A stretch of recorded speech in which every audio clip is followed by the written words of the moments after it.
she goes.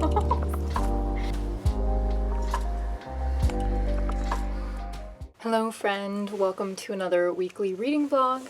Today it's Thursday to begin with, and I've had a bad hair day, so I'm trying to cover it up with a hat, which is kind of weird because I'm inside, but a little bit less weird because it's winter in Alaska, so maybe I get a free pass. Right now I'm in the middle of reading several books, but all of them are books that I don't want to read very much of each day, and I'll kind of explain that as we go along. So the first one that I'm in the middle of reading is Solutions and Other Problems by Ali Brosh.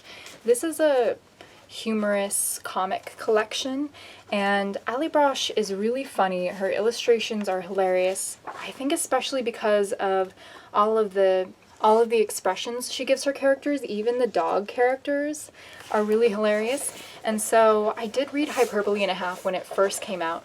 Maple, what are you doing over there? Maple, don't do that, baby. I remember just laugh crying reading some of the chapters in Hyperbole and a Half. Oh, okay, I guess Maple wanted to say hi. Here she is. You're not very interested, are you? There they are. Hi. Oh, kisses. Okay, yeah, she's being a little bit crazy today. It's been very cold outside, and so she hasn't had as much of an opportunity to get out and run. And so all of that energy is just balled up, and she just wants to eat things. Puppies, right? So anyway, so I'm reading Solutions and Other Problems, and it is really funny, but it's not really the kind of thing that I want to just sit down and power through. I just find reading one chapter a night is tiding me over. It's really funny, and then I get a little laugh before I go to bed, and it's wonderful. So that's where I'm with that. And then I also have two other ones that I've started. Here we have Agua Viva by Clarice Lispector, and this is probably classified as a modern classic. It's translated from Portuguese, and Clarice Lispector in this book is writing about daily life and what it means to be a person living day to day, what it means to be going from one instant to the next instant, and the idea of presence. And I'm not that far into it, so I don't really know where it's going to go from here, but the interesting thing about Clarice Lispector is that she has a very unique take on syntax and grammar, and this is true, so I've heard, in her native Portuguese as well as in the English translations, that she just has a very odd use of the language. So far I have noticed that in this book. It's very, very interesting, and I'm loving it. It's just that I kind of want to take my time with it and really digest what I'm reading and think about her words and what she means and how it could possibly apply to my life, or if I agree. And so I'm reading that one, loving it, but just moving kind of slowly through it. The other one that I'm reading in pieces is The Turnip Princess and Other Newly Discovered Fairy Tales. So this one came out pretty recently, within the last 5 years or so. It was basically discovered, there was a box in like a German attic of discovered manuscripts, and they were all of these little tiny fairy tales that have maybe slightly different takes on the fairy tales of the day, like Hans Christian Andersen, the Grimm brothers, etc. And so I've heard that a lot of these are very, if not feminist, then at least leaning that direction. And I'm interested, but they are all very, very short. So I've only read one so far, and it was only 2.5 pages. And so I'm not sure if I'll like that, because they're all just such tiny, tiny chunks that I don't know if I'll feel like there's enough time to really get into each one. But I have not read the introduction to this, and I feel very conflicted about introductions, just so you know. Sometimes I read them before I read the book, and sometimes I do not, because I feel like occasionally they spoil you for what's inside the book. And I'm not sure if I want to be... There's a little puppy here. I'm not sure if I want to be spoiled for what's in the book. Whoop! Oopsie. Oof. Anyhow, so far, I don't have much to report on this, but I'm planning on continuing to read this. So today is a heavy academic workload day. I really want to take a day off. I haven't had a day off in a long, long time. And so, well, that's not true. I guess I had Christmas Day off, which was only a month ago. But that's still a long time, right? So I want to take a day off. So I wanted to take today off, but then it turned out there was an extra thing that I didn't realize. Excuse me. What you doing? What you doing, honey? That I didn't realize I had to do. And so now I'm trying to front load today to get everything done for today and tomorrow, to hopefully take tomorrow off, or at least sleep in. That would be so nice. So another thing on the docket for today is that I'm planning on picking my next series book. So as you may know, one of my reading resolutions for 2021 is to complete a bunch of the series that I've started. My technical goal is 12, but I would love to complete more than that. And in general, I just don't gravitate towards sequels. It's a problem. I like to pick up new series and start new adventures, but I'm not very good at follow through. So anyway, I did finish a series in January, which you'll hear about soon, I'm sure, but I want to start another one, another series book, maybe a series finale. I have 3 that are the concluding novel in a series. 2 are for duologies and 1 is for a 5-book series. So I'm just not sure which one I want to start, but I'll take you along with me on that process a little bit later today. It's already 3 o'clock and not that much has happened because the tiny one is taking all my attention, but I have cycled and we've gone on a walk and we've had lunch, so we're ready to take a nap, aren't we? Okay. Check in with you later, friends.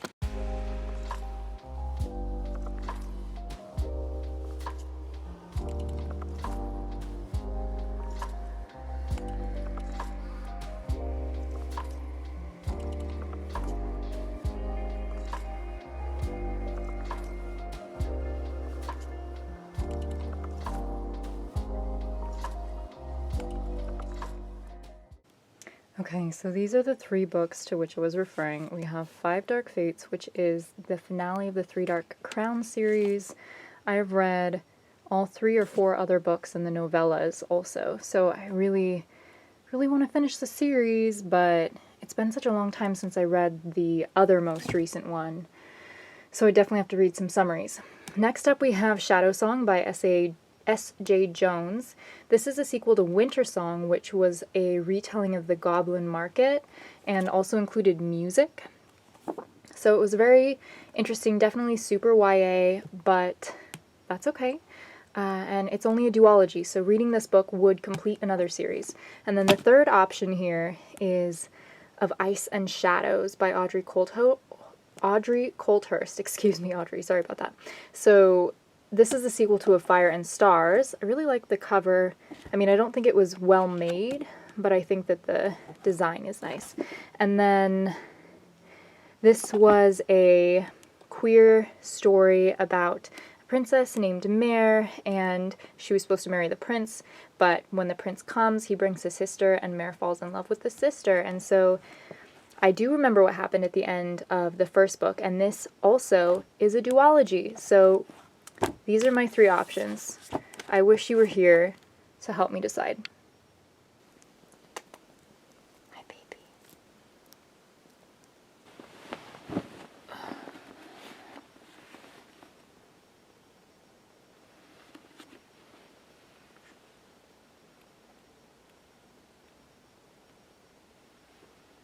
Prologue. Amaranthine. When my mother was alive, I was a different person.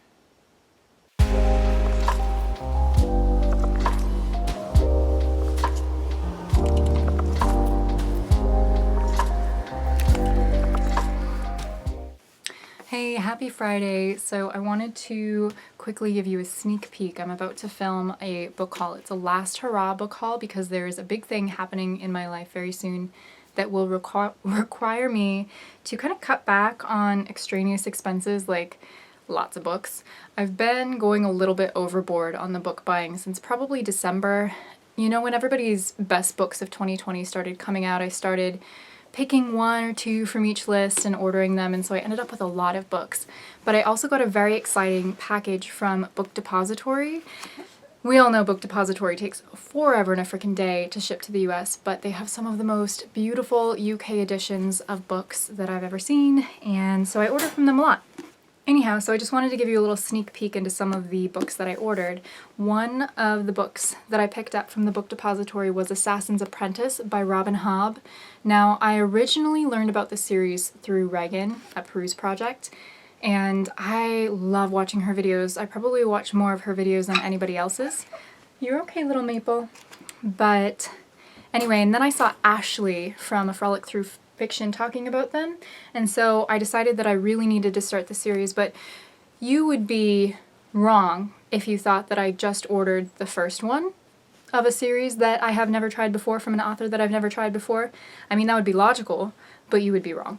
So I also got the second book, The Royal Assassin, and, wait for it, the third book, The Assassin's Quest, and all of these are so beautiful. I love that they're kind of beige and that they have the gold embossing on them. I think that they're just beautiful, and they are the, I don't know if they're that floppy, but they're very nice paperbacks. I really like them, so super happy about that. And then I may have also picked up the Live Ship Trader trilogy. So this is book 1 of the Live Ship Traders, Ship of Magic, and it's also very beautiful. And then I also got, who's going to guess, the Mad Ship and the Ship of Destiny. So I've heard that these ones are even better than the first series, and fun fact about Robin Hobb, she actually lives in Alaska like me. She lives on Kodiak Island, which is quite a ways away from where I live, but she grew up in Fairbanks and she moved down to the lower 48, the States, at one point for quite a number of years, but then she moved back about 20 years ago, which is around the time when my family moved to Alaska, so I feel a certain kinship with her. So I hope that I love these books, but I just kind of wanted to give you a quick sneak peek behind the scenes mini book haul. And yeah, I'll check in with you in a little bit. Happy Friday. So I have some book updates and some life updates. The quick life update is that I was able to get enough school done yesterday that I could take today off from academic work, which is so fantastic. I can't even tell you. I slept in until 8:30 and it was divine. Now, unfortunately, I do have a bunch of paperwork to sign today, but it is for something very exciting. Absolutely thrilled. I'll tell you about it once it's all finalized, I'm sure. But that's taken up a lot of my time today. But other than that, I have been able to get quite a bit of reading in. I've read some of Ice and Shadows. Got to page 62, 63, something like that. And I'm not... I'm feeling a little underwhelmed, I guess I could say. And I'm not sure if it's just that YA fantasy isn't really my genre of choice anymore. I'm not sure. I'm trying to play with the dog with my foot and her toys. It's not going over so well. But I just don't know. I don't think that there's anything in particular about the writing that thrills me. It's not lyrical, but it's also not accessibly easy, if you know what I mean. Sometimes YA books feel super easy where you're just flipping through the pages one after the other and it's like, woo, this is fun. But it doesn't really feel like that. It feels like there's a lot of telling rather than showing, but that could just be because it's a sequel, and oftentimes sequels kind of have to catch you up as to what happened in the first book. So we are following two perspectives, the same two main characters from the first book, Mare and Denna, both of whom are princesses, and it is a sapphic love story, which is nice. I do remember feeling like they were so sweet, and it was just really lovely seeing them together, but I don't want to give you any spoilers. It's basically a YA fantasy. There's the main kingdom that we're following has a kingdom to the east of it that has magic, but our main kingdom doesn't allow magic. It's actually punishable by prison. And so magic does play into the story a bit. They call them affinities in the story. Like you could have an affinity for fire or wind or something like that. It doesn't really feel like an elemental magic kind of story though, so I'm not quite sure how to explain it. But there's also political goings on. There's a territory to the south that may be trying to invade. There's a territory to the east, like I said, that does have magic, and so there's a little bit of political intrigue, but I'm just not sure if it's going to be sophisticated or... I don't know, but we'll see. Like I said, 60 pages in. It's okay. I wouldn't necessarily recommend it at this point, but we'll see. And then the other... Here, let me set this down somewhere. The other book that I've made a little bit of progress in is Agua Viva by Clarice Lispector, and I have been highlighting this, which I very, very rarely do, but her language is so sublime and so ephemeral, and it's just kind of hard to catch but sounds so beautiful. I think this would be a very beautiful audiobook to listen to. Hey baby, please don't chew on that. Chew on this. Yes. My shirt is waffle print, and puppies love chewing on waffle print things, don't they? Yeah, that's not okay though, is it? Anyway, I think that this book is just gorgeous so far. She asks in the beginning if her theme is in fact the instant. and this idea of moments in time and moments in one's life. And just the language is so beautiful. Here's an example. It says, "And I, who have barely started my journey, I start it with a sense of tragedy, guessing toward which lost ocean my steps of life are leading. And madly, I take control of the recesses of myself. My ravings suffocate me with so much beauty. I am before, I am almost, I am never." Or another one that I really liked. "Today I finished the canvas I told you about. Curves that intersect in fine black lines, and you, with your habit of wanting to know why, I'm not interested in that." Yeah, so that's kind of where I'm at with my reading. Here is a tiny puppy dog. There she is. Tiny puppy dog, tiny puppy dog. Happy, happy, happy girl, happy, happy girl. And that horrible green carpet. But I think I'm going to make a cup of tea and maybe watch one of Emma's videos. I adore her videos, but yeah, I'll keep you posted on what else I'm able to read today.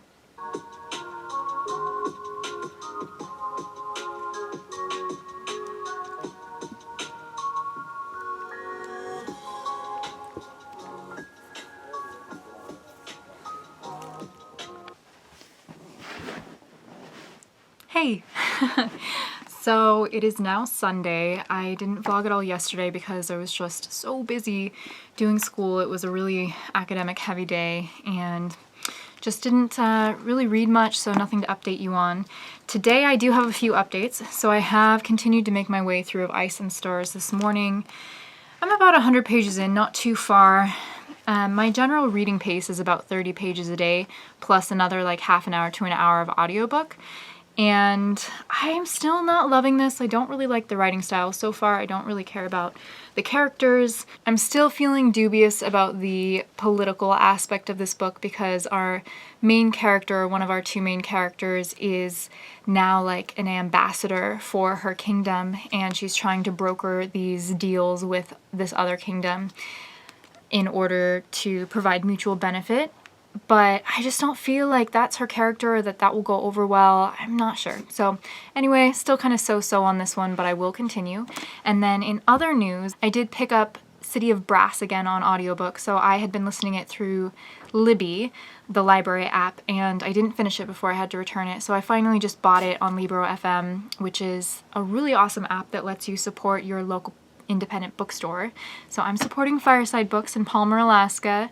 That's the one that I used to work at, and so I feel really good about that decision to move over to Libro FM. And I'm really enjoying City of Brass. I love the narrator. Her name is this. I don't have it with me, but she's awesome, and she really makes the story very engaging because I remember not loving it the first time when I read physically through halfway. I read through the halfway point of the book. But this time I'm really enjoying it. So I'm 20% of the way through and I'm going to keep rolling with that. I've also really been enjoying listening to the Books Unbound podcast. I've loved it forever. I mean, since Ariel and Raylene started doing it, even before that, when it was just Ariel.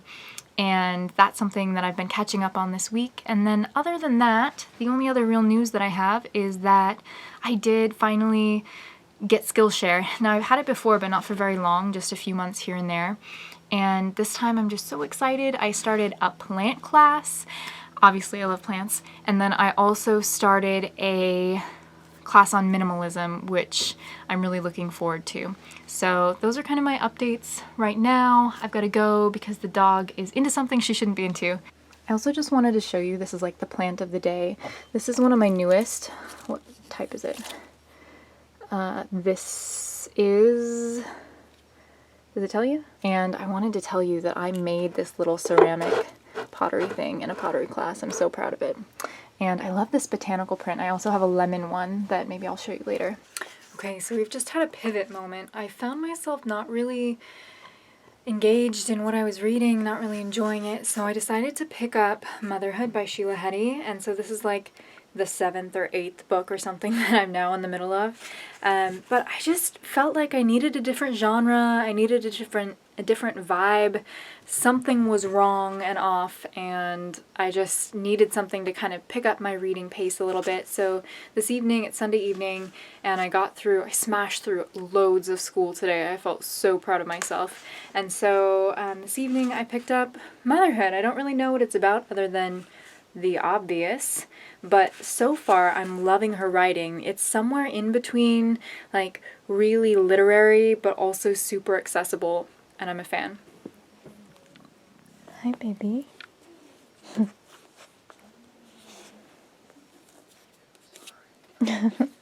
Here, I grabbed the actual book just to give a little bit more context now that I've made it a few more pages in. This book starts with the premise of the I Ching, the ancient kind of philosophical text, and the idea of flipping a coin 3 times, and depending on the number of heads versus tails, you get either a yes or a no answer. And so this book begins as a conversation between Sheila Heti and this coin, her kind of asking these questions about her life and the book that she's writing and the meaning of everything, the meaning of the book that she's writing, and insecurities in her relationship and the project she's working on and what she should call it and why she should call it that, and this idea that she's had of the soul of time. And it's just really a fascinating narrative, not concept, but device. That's the word I was looking for. It's getting late.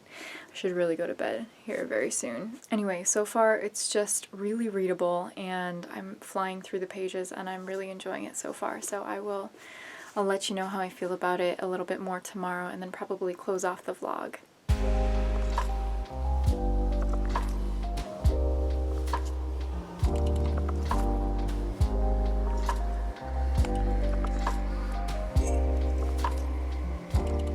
Happy Monday, friends. So I wanted to come in here and finish off the vlog and tell you just a little bit more about Motherhood by Sheila Heti. I did read to page 80 this morning, so I feel pretty good about that. I feel like it's helped me get my pace back, you know, and kind of get through things a little bit quicker. Everything else felt a little bit draggy, if you know what I mean. And yeah, anyway, I think I put my finger on what I like about her writing. She feels very warm, and she feels very inquisitive and open. And I think that combination just feels super genuine. What you doing, Maple? This book is primarily asking the question of whether Sheila wants to or should become a mother. She's nearing 40, and she's kind of contemplating this question, this huge concept of motherhood, and whether it is something that is important to her, and whether, if it's something that's important to society, if that has merit, and all of these questions surrounding the concept of having a child as a woman, as an artist. One of the main critiques that I've heard about this book is that Sheila is a little bit self-involved, that she's really just focusing on herself and herself and herself. But I feel like that's called introspection, and when other people do it, and I don't think it's just men, but traditionally throughout history, I mean, if we think about the great philosophers of many different time periods, we think about Socrates, Plato, Aristotle, Kant, you're looking at all of these different men or people who are introspective, who are thinking about the meaning of life, the meaning of their own personal existence, and how that relates to nature, the world, and society. So I think that really this book is philosophical at its heart, and I love that about it. Anyway, I wanted to finish off the vlog here. Thank you so much for hanging out with me this week. I hope you had a good time. Hope you enjoyed seeing Sweet Maple. I'll show her a lot more in upcoming vlogs, and hopefully next week I'll actually finish something. I'm moving into the final 2 weeks of my academic term, so things are about to get really crazy in terms of school load. And yeah, I'll take you along with me in next week's vlog. Until next time, friends, I am, trying to do it, sending you love.